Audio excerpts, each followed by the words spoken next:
10वीं पास और मन में सिर्फ एक ही सपना है कि रेलवे की यूनिफॉर्म, पक्की सरकारी नौकरी और अपने परिवार को एक सुरक्षित भविष्य देना। लेकिन दिक्कत यह है कि इंटरनेट पर ढेर सारी गलत जानकारी भरी पड़ी है कि किस पोस्ट के लिए 10वीं चाहिए, तो कौन सी नौकरी सच में आपके लायक है। आज की इस वीडियो में आपको पूरी जानकारी दूंगा, एकदम सही एकदम स्टेप बाय स्टेप, ताकि इस वीडियो के बाद आपको कहीं और कुछ देखने की जरूरत ना पड़े बच्चों। तो 10वीं के बाद रेलवे में कौन कौन सी नौकरी मिल सकती है, सबसे पहले ये समझ लेते हैं। तो सबसे पहला तरीका railway group D level 1 post. इसमें आपकी क्वालिफिकेशन 10वीं पास चाहिए, एज 18 से 33 साल चाहिए और कई कैटेगरी में रिलैक्सेशन भी है। इसमें पोस्ट कौन कौन सी मिलती है, तो track maintainer, helper, assistant pointsman, porter, hospital attendant की पोस्ट मिलती है और इसमें जो सैलरी है वो 28,000 से 32,000 है प्लस अलाउंस के साथ। और जो दूसरा तरीका वो है ACT अप्रेंटिस, RRC अप्रेंटिस के थ्रू। इसमें क्वालिफिकेशन 10 प्लस ITI किसी भी ट्रेड में चाहिए, एज आपकी 15 से 24 साल चाहिए और जो जॉब का नेचर है वो ट्रेनिंग है, मतलब डायरेक्ट सरकारी नौकरी नहीं मिलती है, लेकिन बाद में रेलवे ग्रुप डी और सी के एग्जाम में ह्यूज फायदा मिलता है, मतलब जो और नॉर्मल बच्चों से कंपैरिजन में आपको ज्यादा छूट मिलता है बच्चों। और तीसरा क्या है, कांस्टेबल, RPF, RPSF के थ्रू। कुछ कैटेगरी में 10 चलते हैं, मतलब क्वालिफिकेशन इसमें क्या है बच्चों की, कुछ पुराने नोटिफिकेशन में 10वीं मांगी जा रही थी, लेकिन अब जो नई वाली है उसमें 10+2 ज्यादा होता है। लेकिन ऑक्सिलरी और एंसिलरी पोस्ट में 10वीं कंसीडर्ड होता है अभी भी।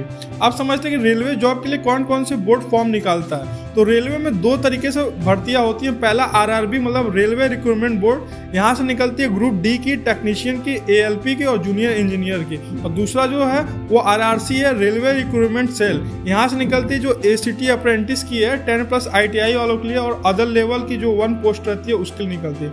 हर जोन की अपनी RRC साइट होती है बच्चों, जैसे RRC NR, RRC WR और RRC CR। आप समझते हैं रेलवे जो ग्रुप डी का एग्जाम पैटर्न क्या है। जो 10वीं के बाद सबसे बड़ा मौका होता है बच्चों वो रेलवे ग्रुप डी का ही होता है, तो इसको एक बार अच्छे से समझ लेते हैं। इसमें जो एग्जाम है वो कंप्यूटर बेस्ड होता है और मैथ्स के जो क्वेश्चन आते हैं 25 आते हैं, रीजनिंग के 30 आते हैं, जनरल साइंस के 25 आते हैं और जीके और करंट अफेयर्स के 20 आते हैं। इसमें जो फिजिकल टेस्ट है पैट, उसमें पुरुष के लिए 32 जो किलोग्राम उठाकर आपको 100 मीटर दूर तक ले जाना रहता है 2 मिनट में और 1 किलोमीटर दौड़ करना रहता है 4 मिनट 15 सेकंड में। और जो महिलाएं उनके लिए 20 किलो उठा के 100 मीटर चलना रहता है और 80 मीटर दौड़ 5 मिनट 40 सेकंड में करना रहता है। तो ये पैट की कई लोगों को बाहर कर देता है, इसलिए अभी से रनिंग और स्टेमिना शुरू कर दो। देखो रनिंग और स्टेमिना शुरू कर दोगे तो बहुत सारे सरकारी नौकरी में आपको फायदा मिलेगा।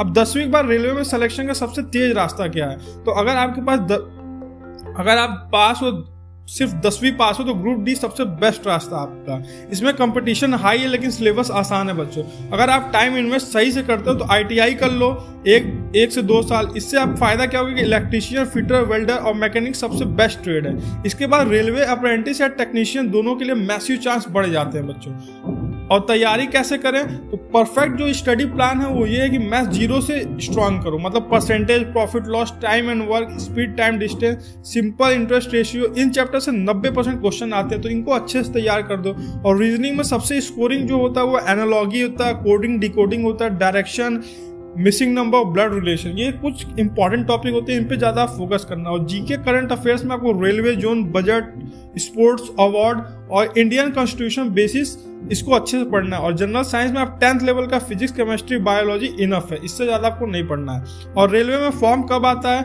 इंपॉर्टेंट इन्फॉर्मेशन क्या है, तो रेलवे हर साल कई बार भर्ती निकालता है, लेकिन जो सबसे ज्यादा भर्ती निकलती है वो RRB ग्रुप डी के लिए निकलती है, RRB ALP के लिए निकलती है और रेलवे अप्रेंटिस के लिए रेगुलर आती है। तो फॉर्म आती है सबसे पहले अपडेट RRB ऑफिशियल साइट पे आती है, तो उसको आप हमेशा चेक करते रहना। तो दोस्तों रेलवे में जॉब पाना मुश्किल नहीं, सिर्फ सही डायरेक्शन चाहिए। और अगर आप 10वीं पास हो, थोड़ा डिसिप्लिन रख के 3-4 महीने लगातार अच्छे से तैयारी कर लोगे तो आप हजारों एप्लीकेंट को पीछे छोड़ के आप सिलेक्शन ले लोगे। तो रेलवे की नौकरी सिर्फ नौकरी नहीं होती बच्चों, ये एक सम्मान है। अगर आप सच में चाहते हो कि आज से शुरुआत करो, लेकिन सफर देखो मुश्किल होने वाली है क्योंकि बहुत सारे कंपटीशन इसमें रहता है, तो आप अच्छे से पहले दिन से ही तैयारी अच्छी कर लो। और गारंटी लेता हूं कि 10वीं के पास अगर आपकी तैयारी स्ट्रांग रहेगी तो रेलवे की जॉब आपको आसानी से मिल जाएगी। और मेरी यही शुभकामना है हर एक बच्चों को कि आप इस साल सरकारी नौकरी लेके दिखाओ।